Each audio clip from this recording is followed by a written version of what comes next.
il peut dissoudre l'Assemblée loolu ci xalaat. Mais ça ne m'étonne pas, c'est pas une surprise pour moi et je pense aussi que c'est pas une surprise pour tous les Sénégalais parce que xamoon nañu ne si l'opposition gagne les élections présidentielles, ce qui est le cas, la première chose qu'ils vont faire mooy dissoudre l'Assemblée générale. Donc c'est logique, vous trouvez? Donc c'est logique. Moi je dirais que c'est de la peur. C'est de la peur, ils n'ont pas de courage politique. Aujourd'hui, avec tout ce brouhaha qui avait eu lieu. Et vous avez eu ce courage-là?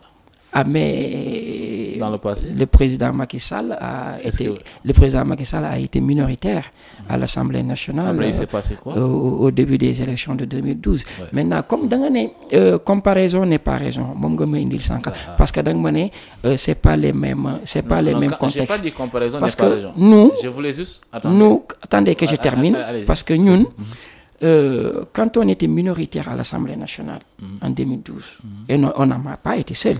Abdoulaye Wade aussi, en 2000, gagné Abdou Diouf aussi, il a été minoritaire à l'Assemblée. Ça n'a pas empêché le gouvernement de l'époque d'avancer, de travailler, de faire les choses dont ils souhaitaient faire, et même de discuter au sein de l'Assemblée nationale avec même ces classes politiques qui étaient majoritaires à l'époque. Parce que vous faites que les Sénégalais, je ne vois pas la raison pour laquelle que les députés ne voteront pas les plans de l'Assemblée nationale, maintenant vous faites que la voter ay partisanerie politique moko tax jog ak nangam ak nangam ka bu boba député bu nek di nga jog défendre li nga xamantene moy ce camp politique. Mais c'est pas ça qui est important, Sidibé.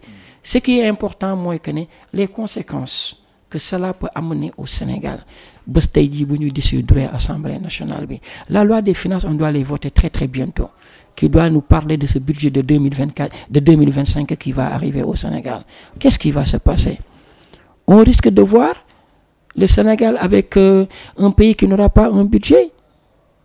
Quels sont les éléments qu'on va mettre entre les mains de nos investisseurs?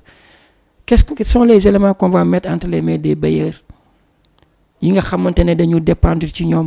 Quels sont les éléments qu'on va mettre entre les mains du FMI, de la Banque mondiale, du Club de Paris?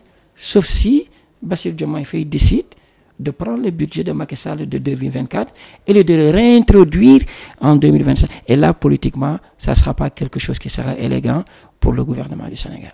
D'accord. Alors, merci. On va maintenant progresser un peu. Gis nañu aussi fan yi li nga xam ne daanaka moo lëmbee dëkk bi mooy coowal voile bi alors gis nañu Ousmane Sonko ci